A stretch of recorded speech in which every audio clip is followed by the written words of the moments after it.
welcome back to another episode of the Sistah Talk Podcast. I'm your host, Gold Chain Diva, and this is my sister, Miss Beatty, and y'all already know that's what a Z. And we just two sisters with a lot to talk about. And we always got a lot to talk about. And forever gonna have a lot to talk about. Y'all know this. So welcome back to season 4, guys. Listen, y'all been rocking with us for a whole year. For a whole year. We're not at episode 100 yet, but we're making our way. We're making our way. Definitely making our way. Listen, somebody asked us earlier why we going through seasons. Well, we are two real people. Yes. That be needing a break from time to time. That's what we do. You know? I'm sorry we gotta keep y'all waiting. Yeah. You know, but we gotta take a break sometimes to recharge so we can give y'all the hottest every Absolutely. time. So what's been going on, sis? How's your day? How's your week? How's your life? Life is good. Week is okay. I'm ready for the snow to stop. I'm ready for spring to come. Trying to think what else can I fit into this. She been saying that since the January 1, okay? I really have. Y'all already know this. And every episode I'm looking like, listen, I know I really do miss and watch me say when it's the summer, I'm be like, dang, I'm ready for the cold. Listen. I'm just ready for this dreary, ugly weather to just go, and I'm ready for some sun. My melanin needs some sun. I feel you. I need the sun. I want to be outside. I want us to start taking our walks again. I feel you. Yeah, look, we both summer babies. Yeah. So we both thrive on the sun. So Absolutely. I'm right there with you, sis. Absolutely. Listen, I just want time to keep on going at the pace that it's been going, though. Yeah. You know, because once we get to June, that June be boop, boop, yeah, boop, boop, boop. And before you know it, it's Christmas. 2025. Yeah, exactly. So, I'm cool with the pace we've been going. Look, I'll enjoy the cold just a little while longer. Just as long as we don't get 6 inches of snow no more. I'm cool. But what's been going on with you, sis? Wow. Bitch got fired today. Got fired. Listen. Yeah, listen. As much as I can laugh about it, I'm dead serious, y'all. I'm dead serious. I gave them 8 long years of my life. 8 years. 8 long years of my life. 8 years. Mm-hmm. And they told your girl, they said, you know what? It ain't about you. It's about us. And they said we gotta part ways. So, if you're listening to this message, them jobs don't care nothing about you. Listen. Do what makes you happy in life. Because Absolutely. one day you might look up and you might not have one. Mm. But furthermore, I'll tell y'all, don't feel bad for your sister. Yeah, definitely. Send them prayers up so the blessings can come down for your sister. Yes. Because at the end of the day, I believe in God, and I believe that if He closes this door, He's about to open up something greater. Absolutely. And I'm just ready for what He got in store for my next thing of life. Well, to her job. Listen, I don't want to get sued or nothing, so I'm gonna sit here. I can do this. Listen. And I'm happy that you're no longer working there. And I say that because I know how unhappy you were. So yeah. I mean, I've definitely been unhappy for a very long time. Mm-hmm. So as much as it's an unfortunate situation, I definitely believe it's going to shake me up and put me on the path to where I need to be at. Mm-hmm. And like I said, in 2023, 2024 is about staying on business. Mm-hmm. And it's about hitting every mark I need to hit in this year to make sure I'm everywhere that God wants me to be when He needs me to be there. Say it again. So, don't feel bad for your sister. Definitely just keep them prayers going up. Yes, absolutely. Yeah, but you know what? We gotta spill the tea. Spill the tea.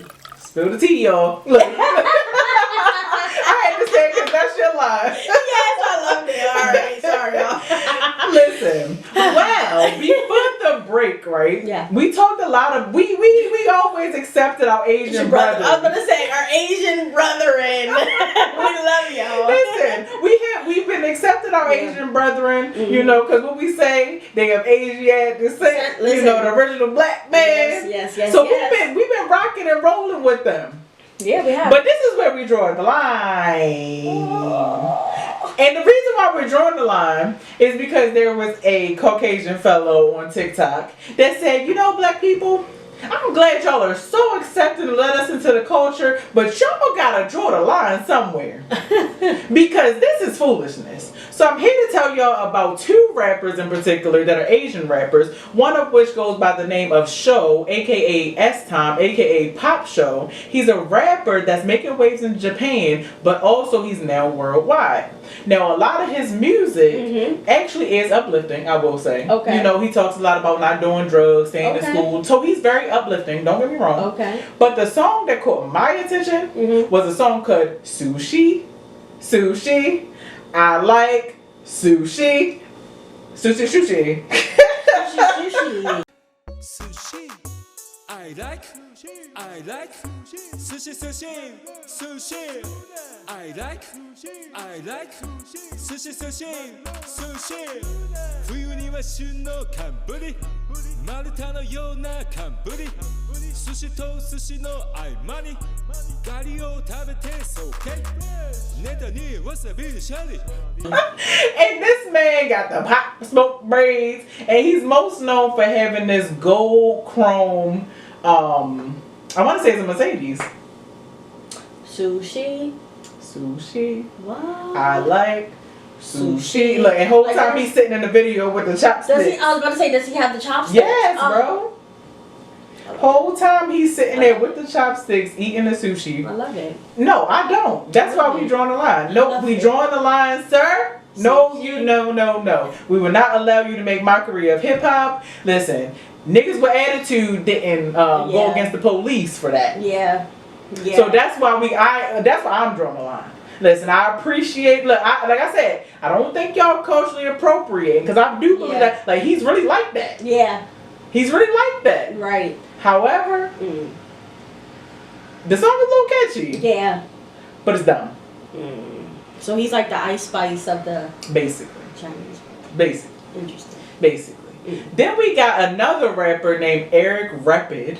And I played a little snippet of him rapping for you before the show. And of course we're gonna play snippets of both of these for y'all to hear. Eric Rapid. Yeah, Rapid. And he's another one. He's another Asian rapper that makes music. Now his official, like his song that he came out with, I don't know, he was talking about bussy and stuff like that.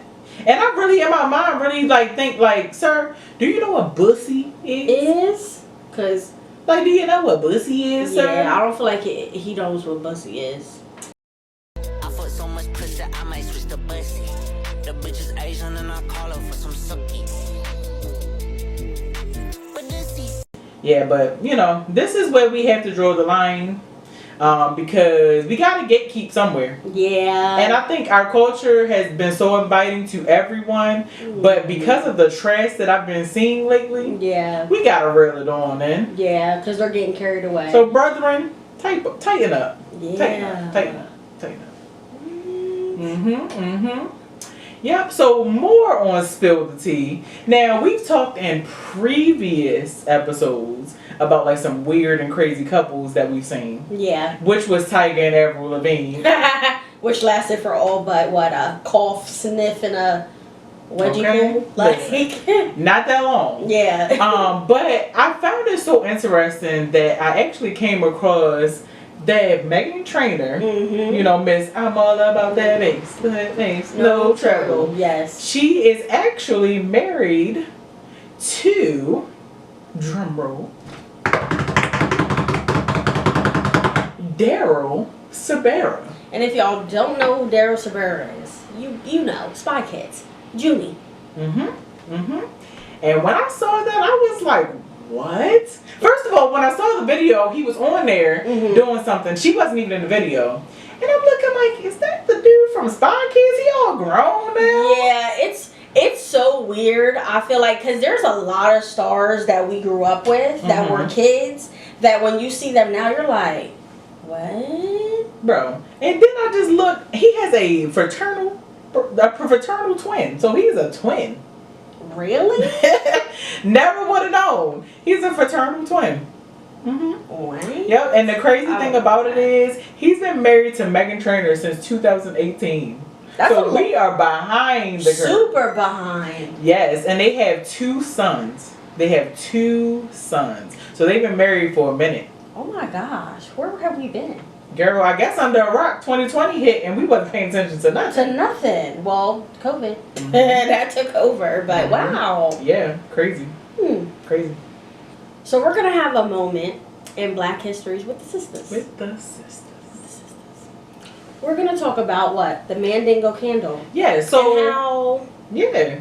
We talked about it last episode. it's not really. And we had to come back around and circle back around to it because we were very passionate about it. We were very we passionate. made a lot of. We kind of went. Listen, we definitely went in on it. went in on it. So we listen. The sisters ain't too far fetched from saying when we were wrong. Yeah, But we here to tell y'all we were wrong. Yeah. So after further investigation, it's actually a false claim. Yeah. You can't find anywhere on the internet that this lady actually made these candles, that it was actually a real thing, that anybody was really upset about it before this one news site posted it on TikTok and then it went viral and then everybody jumped on the wagon. And there's actually several videos that dispel it because now they're saying that it's artificial intelligence. Interesting. So we just had to put that out there for y'all. Yes, clear the air. Because, like we said, the sisters ain't too shy to saying when we wrong. But that looked pretty realistic. It did look pretty realistic, but it did look very realistic, and it really gave us like a very easy thing to be upset about. You know what I mean? Yeah. So yeah, we took it around with it, short like the same way that everybody else did. So yeah. That's funny though. Well, it's funny, but it's not funny. Yeah, it's definitely funny, but it's not funny. Yeah. It definitely proves to us, why we gotta do our due diligence, especially in this day and age. And I feel like a goofy because I know I've said on episodes before to question everything you see on the internet. Yeah, you told me that. But that got me. You nailed that into my head. Listen, but that got me in my bag so bad that I didn't even care if it was real or not. Cause they better not. Listen. It ain't real now, but if you ever think about it, you better not. Yeah. Better not. So, in honor of Black History Month, and we know by the time you all see this episode, we're gonna be a little behind the curve. But like we said, Black History every day. Yes. So we're gonna just keep talking about Black History and giving y'all, the gems. So I thought it quite interesting that we should talk about. Excuse me. I thought it quite interesting that we should talk about the Black National Anthem. Now, recently, Andra Day, she sung the Black National Anthem for the Super Bowl, which I thought was quite interesting because, it's not often that we get to hear that, especially in those spaces. Yeah. So we thought it, would be our due diligence to really bring this to the forefront because, a lot of people may not have ever heard the Black National Anthem until Super Bowl. Right. And it's something that everybody should know. Absolutely. Do we want to sing it? I mean, we can sing the first couple of parts. I enjoy this song. All right. Well, I'll let you start us off, sis. All right.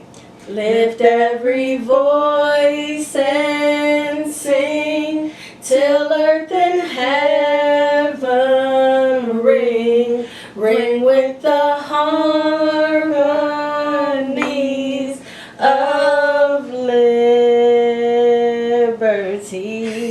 Let our rejoicing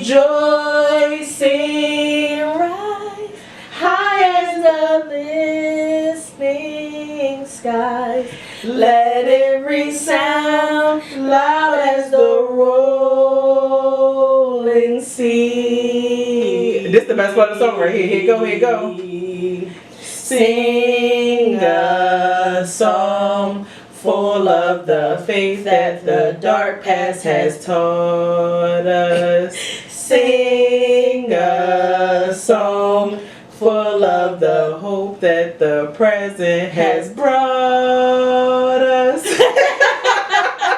But yes, y'all get the gist. Yes. Listen, y'all get the gist. Yes. And if you never heard the Black National Anthem, do you diligence? seriously. First of all, I think the biggest thing when we talk about the Black National Anthem, and I almost forgot about it, is that a lot of people don't know the Black National Anthem was the first national anthem.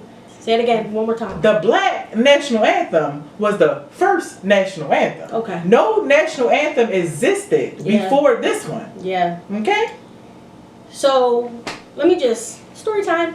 Let me throw my story time in there real quick. I learned that song when I was in elementary school. My principal was African American, and she celebrated the African culture, like wore the dressing and everything. So we used to have, I remember like it was yesterday, we used to have assemblies where she would, you know, back in the day they would put the projector on the, you know, white screen or whatever, and we would all learn that, and like a part of our homework was to recite it and to sing it, which is why I still remember it now. So thank you, Mrs. Woodyard. Anybody that went to McKinley Elementary, York, PA, you know what I'm talking about. Yes. Listen, and the crazy thing about it is these kids will never know. And the reason why we got to talk about it, and the sad part about it is, like, share this with your children. Yeah. That's the most important part. Share this with your children. Absolutely. So that it doesn't become obsolete. Because we were at elementary school umpteen years ago. Oh. They're not doing... Not umpteen. Listen, I didn't even want to count. Umpteen. Yeah. Okay? So we did this when we were growing up. Yeah. But, like, how many kids are learning this today in elementary school? These kids don't know at all. Well, they make it a... Listen, don't get me started. They make it a bad thing. Like, they took the culture out of the school anyway. Like, God forbid, you know what I mean? You offend somebody, or somebody's this or somebody's that. So, it's unfortunate. It's not like how it was when we were growing up. You know what I mean? So, I don't know. It is definitely teach your kids the Black National Anthem. It's important. I still love the song. The song still gives me chills. Till this day, I love it. I absolutely love it. So, I don't know. I love that the Super Bowl had that. Yeah.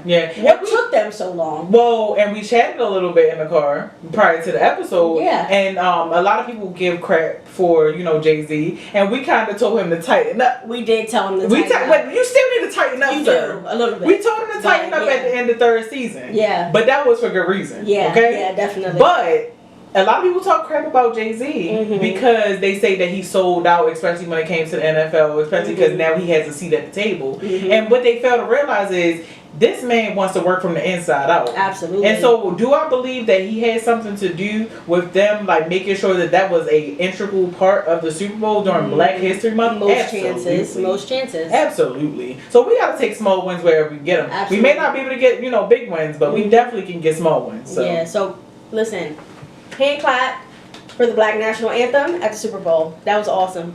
Yes, indeed. Yes, indeed. Now, we've talked about Lake Lanier. Yes, we we have. talked about that. I don't even think it was the third season. I think we talked about it on season 2. Yeah.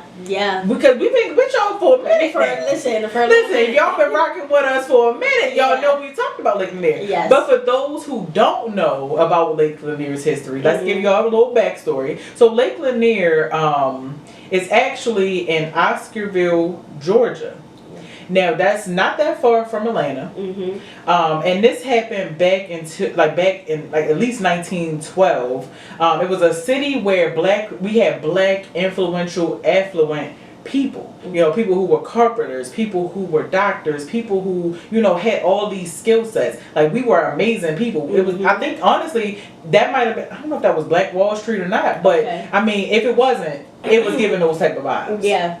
And so basically we were thriving in this community, and literally in 1912 when a young white lady named Mae Crow, she was 19 years old, when she was found dead in the woods near Oscarville, and presumably after being raped.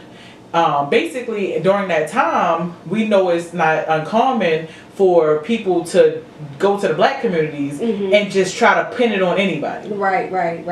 Because we were, you know, these beasts, these rabid animals, we don't know how to control ourselves, especially when it comes to white women. Right. Which is sad. Insane. It was not uncommon that, you know, when something happened to a white young lady or a white person, that black people typically got blamed for it. Right. And so that's exactly what happened during the situation. Once they went to this black community, they basically started wreaking havoc. They started burning up churches, burning up homes, pretty much killing people left and right. It was a massacre. And what why Lake Lanier is so relevant is because they basically knocked down the whole town after that happened, drove all the black people out, killed whoever, and basically created a man-made lake on top of this ground. Mm-hmm. And it's been said that this ground is haunted. Mm-hmm. And we talked a little bit about Usher's ex-wife losing her son. Yeah. So there's been several deaths over this ground that, you know, adds to why people think it's haunted. Mm-hmm. Now, that leads me to the fact that last year in 2023, there was a movie called Lanier, and I actually think it's on Prime. Mm-hmm. If you want to watch it. We haven't watched it yet, but we plan on it, so we will give you our insight. Mm-hmm. But basically, there's a movie called Lanier that basically goes through this story, and it's like a modern day horror story. Yeah. When just sneak peek. Just watching the trailer that she showed me, I was like, Yeah, like she was on the edge of her seat. Yeah, She was I'm like, like, whoa. oh my goodness. She was like, I would not be able to watch that by myself. no, definitely not. Super a little bit creepy. So. Yeah, so you know, if you're interested in seeing that, definitely check it out. Yeah, so that's my piece. You know, learn a little bit about your history. These are things like the things that we've talked about today on this episode are things that don't typically get taught in school. No, definitely not. So take the time to educate yourselves. Yes, absolutely. So on to our next for Black History. Disney World is celebrating soulfully for the month of February. That word triggered my sister. Yes, it did. I just feel like, you know what, I'm going to tell you why it triggered me. So anyway, they're celebrating, you know, let's give them their kudos. They're celebrating Black History Month for the whole month of February. You know, you have Epcot. I've never personally been to Disney World, which I would love to go before I have a child, so I can enjoy it. Yeah, so I can enjoy it. Listen, or else we gonna wait till we have kids and then we gotta go. Yeah, just go together, exactly.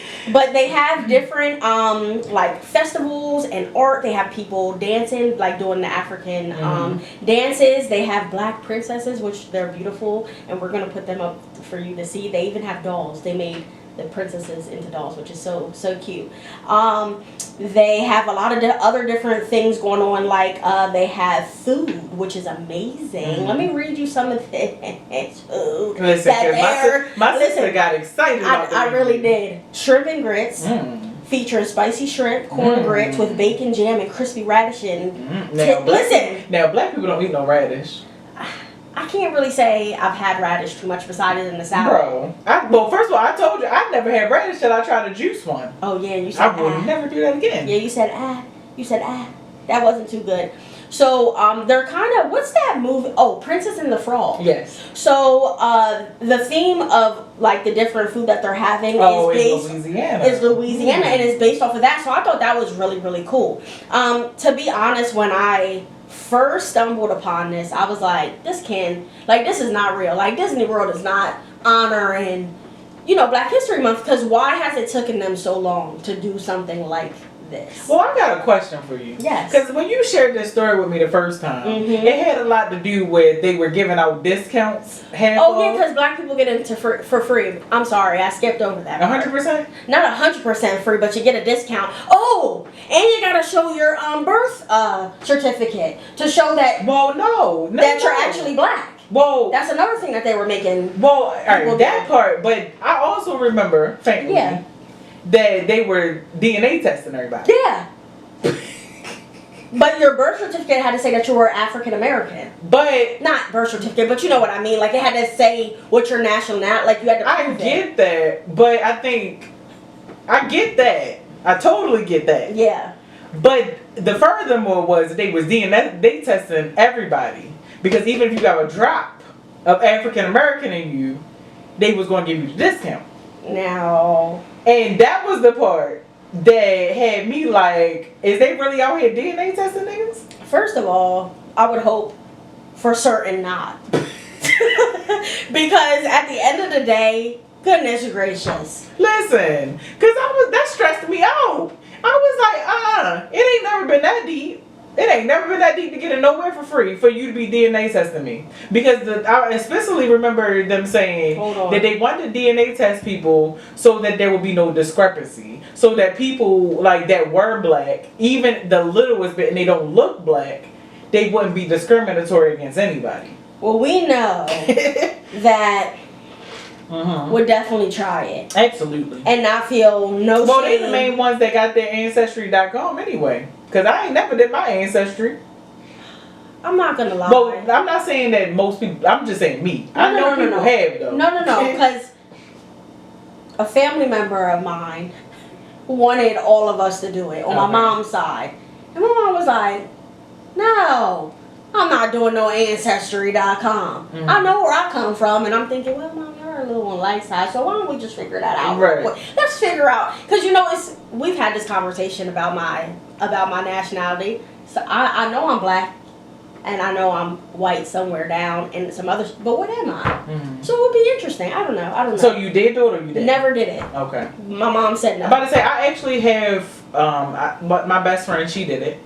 And then I will say, so story time. Okay. There was, I've been on dating apps in the past, and there was this guy. He asked me, I'm pretty sure he asked me, had I ever looked into my heritage, and then felt a certain type of way when I told him no. Like he was like, basically like was down on me, like, so you don't want to know who you are?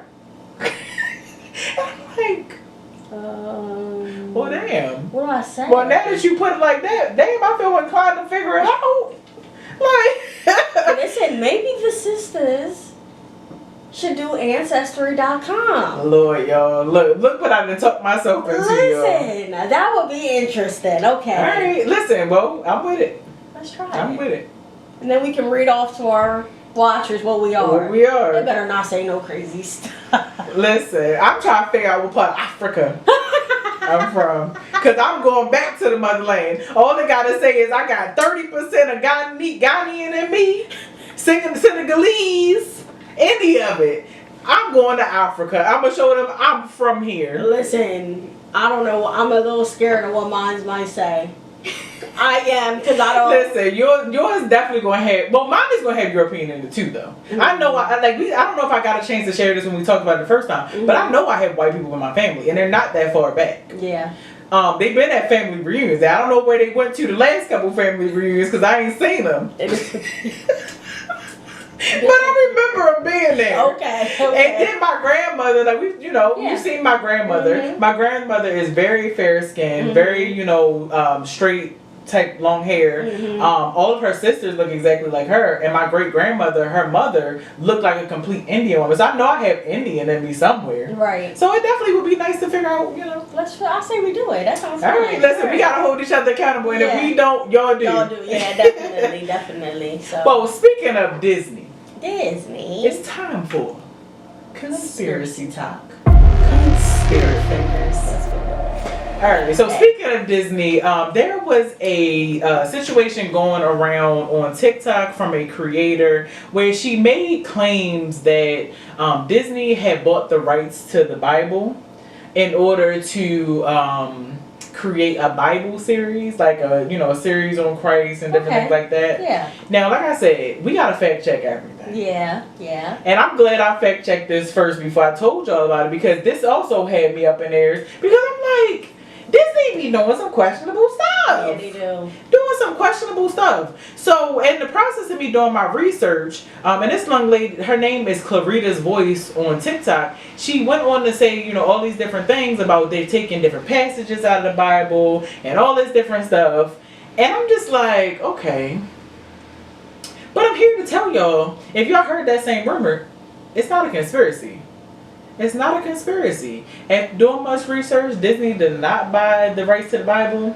Right now, there's no copyright on the Bible apparently, and it's free access to everybody. Everybody can access it. And a side note, I went to the Museum of the Bible with my mom for Mother's Day. Last year? Yeah. And I mean, when you go, I don't mean no harm.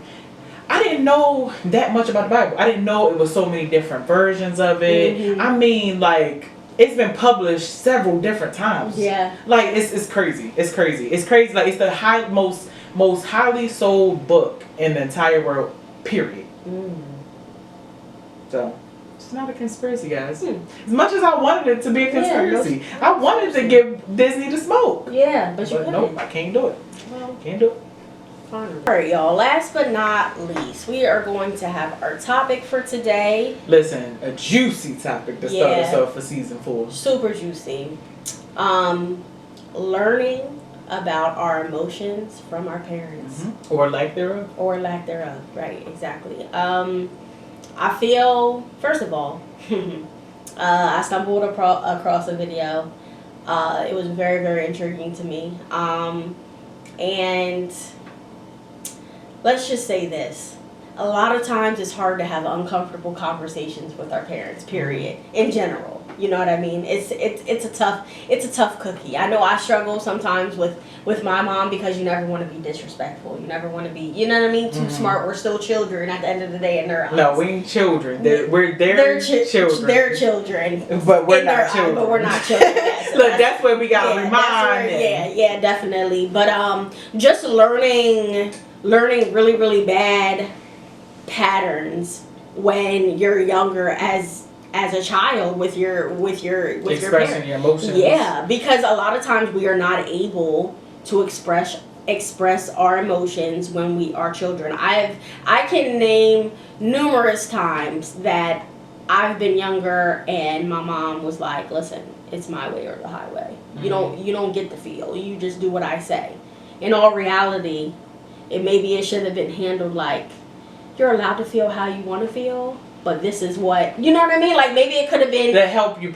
So I think the biggest part of that video was the lack of helping us process the feelings. Like you said, we were told to not feel those feelings, but reality, you telling me to not feel them or to not address them, I still felt them. Yeah. And I had nobody to teach me how to feel them. Absolutely. And how to process them. Absolutely. And the biggest thing for me, and I don't even think I've really talked about this on a podcast ever, but I struggle with that a lot. Yeah. I never was asked how I felt about anything. And it was very hard for me for a long time to process my feelings. All of my feelings came out as anger, period. Yeah. That's the one feeling I know how to feel. That's the one feeling I know how to identify. I identify quickly when I'm angry. But it was very hard for me to identify when I was sad, when I felt humiliated, when I felt like all of these different feelings. And I remember seeing on TikTok, different things float around. It's like a emotions wheel or whatever that they use in therapy with people and stuff like that to help people who have anxiety and stuff like that identify exactly what they're feeling, pinpoint it to a T. And I thought that was so interesting because I was like, wow, there's so many different feelings I could be having. But I only know anger. Right. Because so many of them different things can make you feel angry. Now that I sit here and think about it, I deal with anxiety really bad, and I feel like that's something that definitely started in my childhood. Definitely, it's not something that I just came up with in my adult years. It definitely started back in my childhood, and this is a transparent moment that I never thought I would even say on camera, but it used to be so bad that I would feel sick. I would feel like my stomach hurt, or I would feel like my head was hurting, or I just felt not good, to where I just wouldn't want to go to school. And I just stopped eating. It got so bad to the point where I started to pick out my eyelashes. That's what I'm about to say. Wasn't you the person who told me that? Yeah, I picked out my eyelashes, and everybody's like, "Well, that's dumb. That's stupid." Why did you think do about that? People know what a stress patch is. A lot of people have stress patches. Stress patches. Yes. And so me personally, my stress patch is right in the back. Okay. And when I get there, I be going, and I'm like, yo, it be thin as crap back there. Yeah. So it's not far fetched. It's like a nervous tick. It was a nervous tick, and when I was younger, I got picked on bad for it. I've been called, and I can laugh at it now because it's now, but kids used to be like, "Oh, you're a shaved bird," because I didn't have no lashes. I was really, it was really, really bad. All that, with me saying all of that, that all stemmed to one thing that was going on in my life. The lack of somebody being in my life, my father.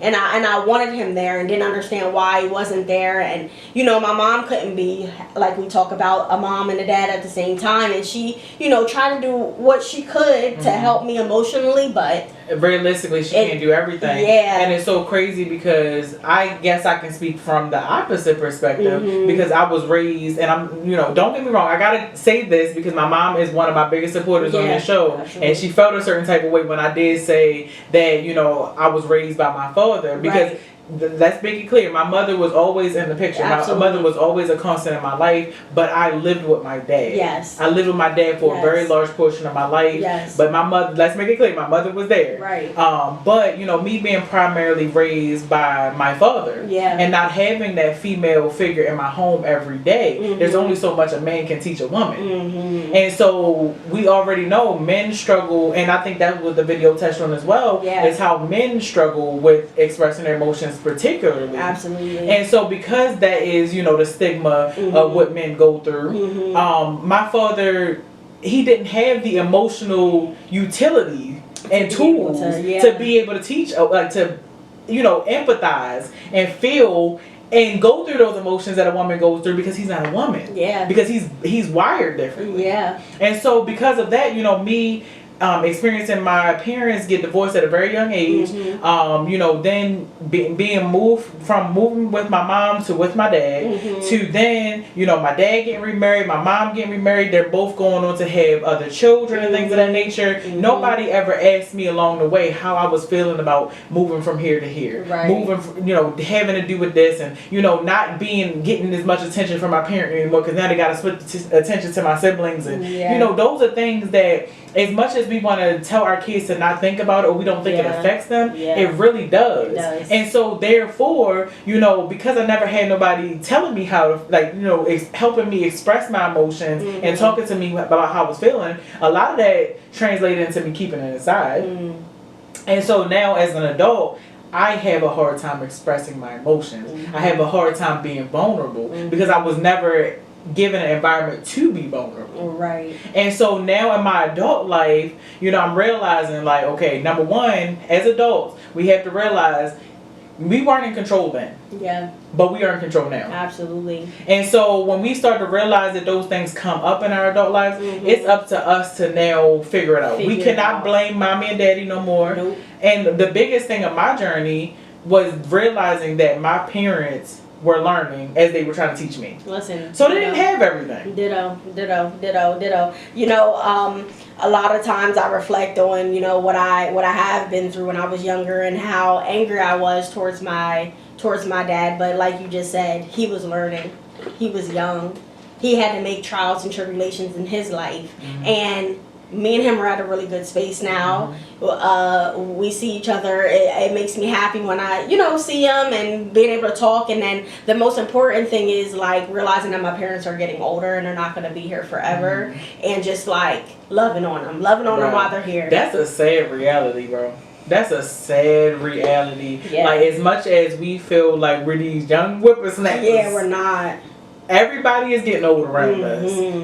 And you definitely hit on that. Like, you know, we could either choose to be angry and, you know, talk to our parents, or like carry our parents how they carried us when we were children, and carry all this animosity and all this weight towards them, and not realize that as long as we're harboring all these feelings, they're just getting older and older and older. And one day, God forbid, they will not be here with us anymore. And so, you know, I encourage personally, because that's the journey that I'm on right now, I encourage everybody personally to deal with those wounds while they're still here. Because if you don't deal with them while they're still here, they're going to linger while they're gone.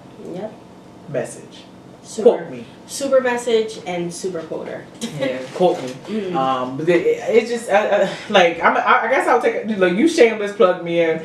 Vicious Cycles. Yeah, listen. Malik's Redemption. Yeah. There's a specific scene in that movie called Childhood Trauma, where, you know, he confronts his younger self. Actually, no, that wasn't Childhood Trauma. It actually, first of all, it's two scenes in there that speak specific to this. Younger self is when he confronts himself at a younger version. Childhood Trauma is when he actually confronts his mother. And so that's a huge theme in that film. So if you're somebody who struggles with that, I mean, take a look at it. Yeah, take a look at it. Please do. And understand, because I feel like our generation, and I mean the 30s right now, like, we're so hard on ourselves emotionally that we feel like we have to just be this brick wall, and it's okay. But I think that goes into what we're saying too. Like, we feel like we have to be a brick wall because we were forced to be a brick wall. Absolutely. And so, you know, like you said, let them walls fall down. Yes. Let them walls fall down. Mhm. And worst case scenario, you do it for you and you don't do it for them. Yeah. They always say forgiveness is for you and not for them. And that's the truth. Absolutely. Absolutely. It's a process. Yeah. But, you know, the sisters will be here for y'all. Listen, create a good village around yourself too. That's another key note I want to say. Create an amazing village around yourself because that's important as well. Absolutely. So. Absolutely. Well, we hope you took a lot away from this topic tonight. You know, like we said, the sisters definitely want to support y'all any way that we can through your healing process. Yep.